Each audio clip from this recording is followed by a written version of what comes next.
गुलशन इस्ते का जन्म सयाद खानदान के मुस्लिम परिवार में हुआ। वह बचपन से ही अपाहिज थी क्योंकि उसे 6 माह की उम्र में टाइफाइड हो गया था, जिसके कारण उसका बाएं हाथ और पैर में लकवा हो गया था। मुस्लिम धर्म के अनुसार बचपन से ही उसे पर्दे में रखा गया था। 14 वर्ष की उम्र तक वह एक आलीशान महल में रही जो 4 दीवारी से घिरा हुआ था और वह 14 वर्ष की उम्र के बाद पहली बार अपने इलाज के लिए इंग्लैंड गई। बचपन से ही उसे मुस्लिम धर्म की तमाम शिक्षाएं दी गई। उसे इस्लाम के 5 सूत्र याद थे और 4 का पालन भी करती थी, परंतु एक से वंचित थी, हज यात्रा। अपने पिता के द्वारा पाई गई शिक्षा से उसकी श्रद्धा बहुत बढ़ गई है और वे मोहम्मद नबी के दामाद अली साहब के वंशज भी तो थे। इस कारण उसके पिता की काफी इज्जत भी थी। उसकी माँ का देहांत बचपन में ही हो गया था और उसकी माँ को दिए हुए वादे के अनुसार उन्होंने दूसरा विवाह भी नहीं किया था। इंग्लैंड में जब वह अपने इलाज के लिए गई तब उस रोग के स्पेशलिस्ट डॉक्टर डेविड ने उसे देखकर कहा, इस रोग का कोई इलाज नहीं, केवल एक उपाय है और वह है दुआ।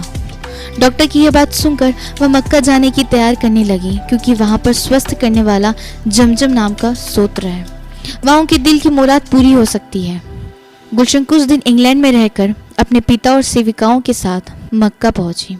मक्का पहुंचकर उसने बड़ा सुकून महसूस किया और वहां से काबा पहुंचे, काबा की परिक्रमा की और काबा में रखे एक काले पत्थर को चूमा और यह प्रार्थना की कि कृपा मुझे स्वस्थ कीजिए, हे प्रभु, तथा बाकी रोगियों को भी ठीक करें, परंतु कुछ नहीं हुआ।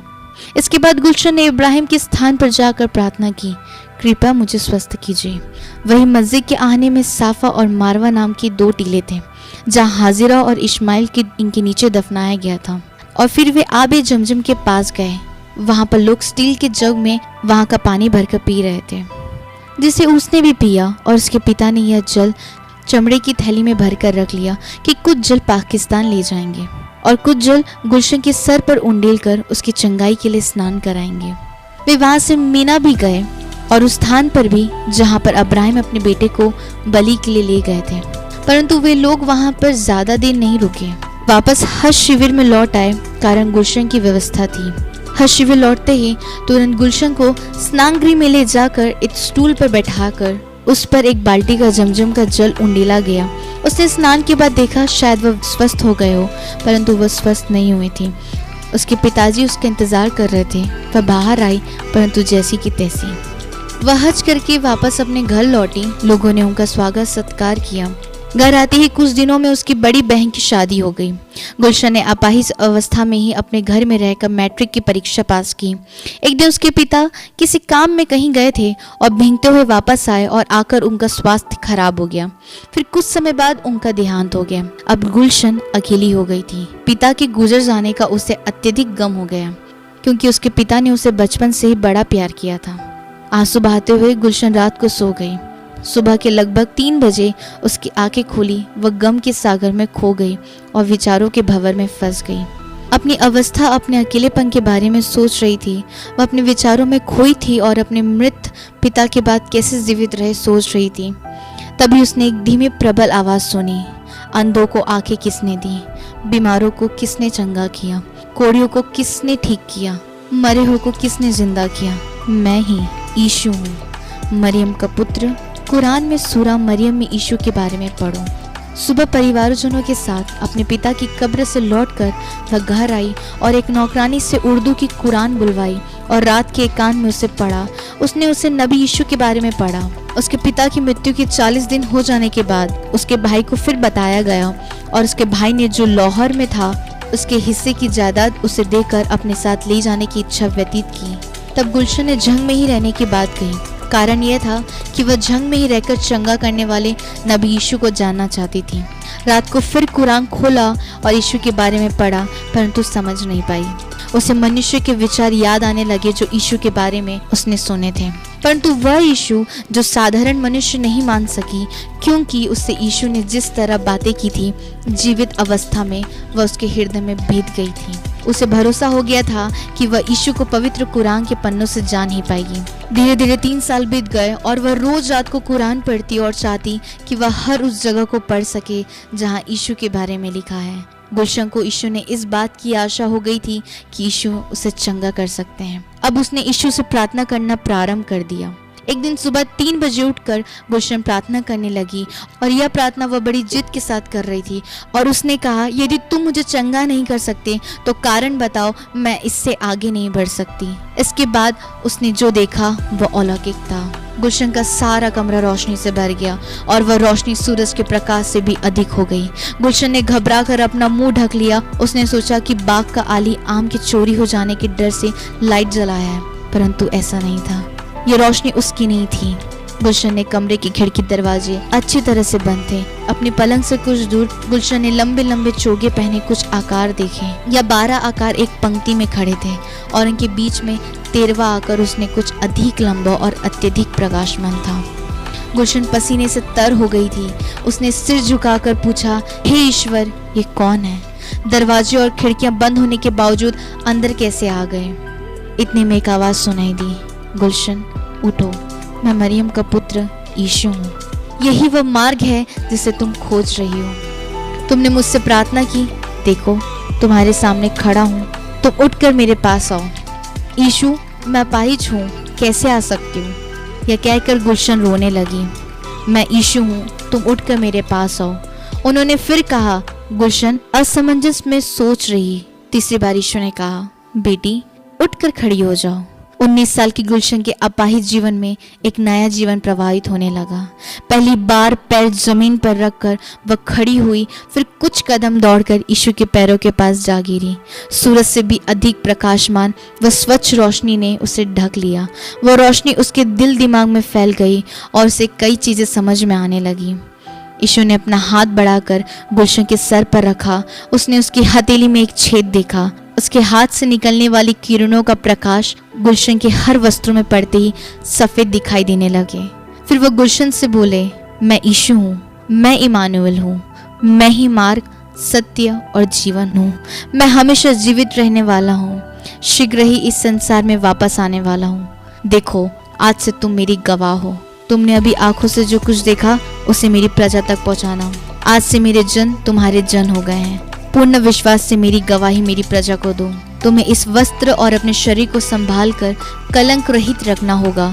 तुम जहाँ भी जाओगी मैं तुम्हारे साथ रहूँगा।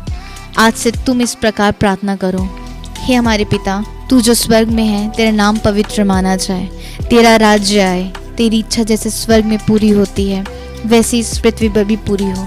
हमारे दिन भर की रोटी आज हमें दे, और जिस प्रकार हमने अपने अपराधियों को क्षमा किया है वैसे ही तू भी हमारे अपराधों को क्षमा कर, और हमें परीक्षा में ना ला परंतु बुराई से बचा, क्योंकि राज, पराक्रम और महिमा सदैव तेरी ही है। आमीन। ये बात गुलशन के मन में बैठते तक उन्होंने कहलवाया। गुलशन का मन अवर्णनीय आनंद से भर गया। उसने जब अपने सूखे हाथ और पैरों को देखा तो वे पूर्ण स्वस्थ हो गए थे, परंतु कुछ दवाइयों के असर से उत्पन्न कुछ दाग शेष रह गए थे। गुलशन ने यीशु से पूछा, क्या दाग ऐसे ही रहेंगे? यीशु ने कहा, तुम्हें मेरे लिए एक गवाह बनकर रहना अवश्य है। फिर धीरे धीरे वे आकार अदृश्य हो गए। गुलशन कमरे के बीच में अकेली सफेद वस्त्र पहने खड़ी रह गई। उसके परिवारजनों ने जब उसे देखा तो अवश्य चकित हो गए। उनके पास शब्द नहीं थे। गुलशन ने उन्हें यीशु के बारे में बताया। उसके घर वालों ने बड़ा विरोध किया। चंगाई के बाद 10 दिनों में ही सारे घर वाले एक हो गए और बड़ा भारी विरोध किया, परंतु गुलशन अपने विश्वास पर स्थिर थी और प्रार्थना करती रहती।